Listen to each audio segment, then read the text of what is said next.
In my previous video, I talked about the differences between simple and complete induction and gave you tips on how to decide when to use complete induction. But I had a student come up to me last week saying that he had read online that everything you can prove using complete induction, you can also prove using simple induction. Another way to put this is, well, complete induction is just simple in disguise. I didn't have time to talk about it with him after class, so I'm making a video instead. So I guess this is a good time to remind you that when it comes to me making videos, I take suggestions.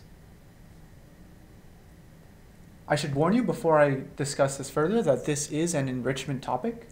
You'll find it interesting, but it probably won't affect how you do your proofs in this course. So, complete induction is really just simple induction. How could this be true? I mean, we all know that the difference between complete induction and simple induction lies with these extra assumptions here.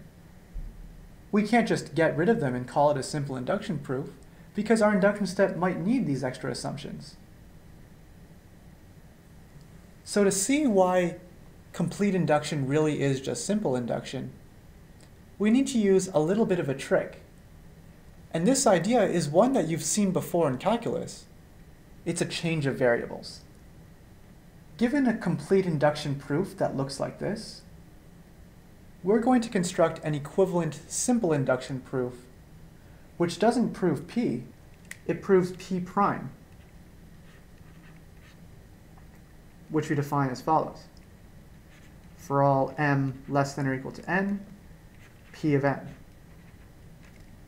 where, of course, this P over here is the same as this P over here. So why does this substitution work?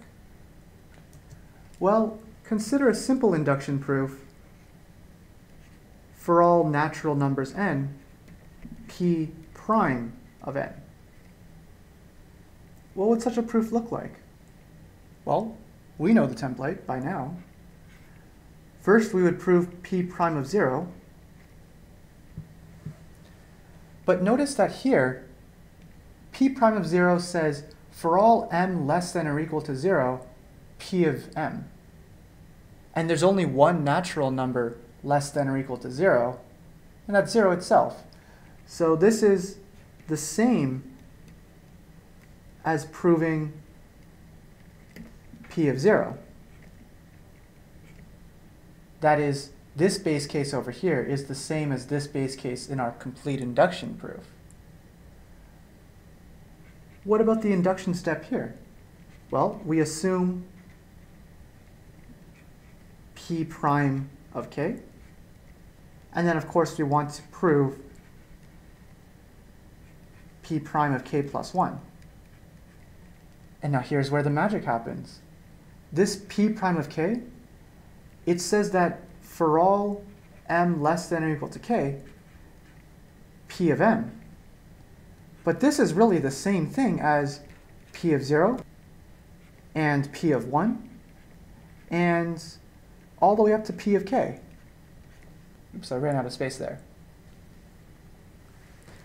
That is, this induction hypothesis P prime of k, it's the exact same as this induction hypothesis in our complete induction proof.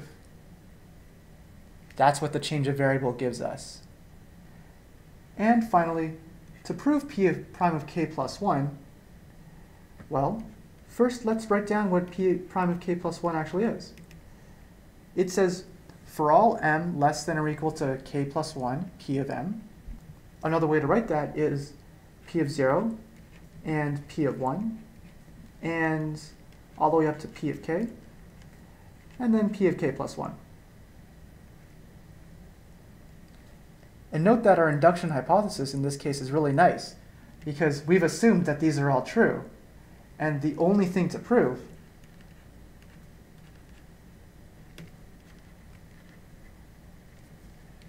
is P of k plus 1.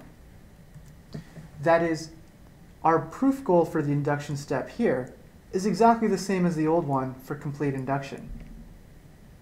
And finally, all you have to notice is that if this is true for all n p prime of n,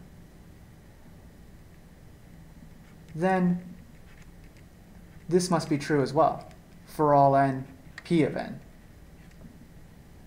And that's pretty obvious to see.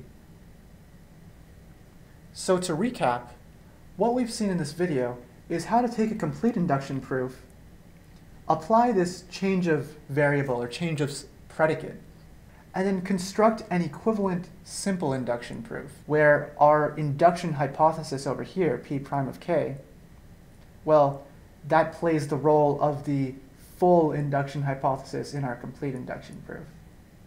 And this is why everything you can prove using complete induction, you can also prove using simple induction. Thanks for watching. Hope you found it interesting, and have a great day.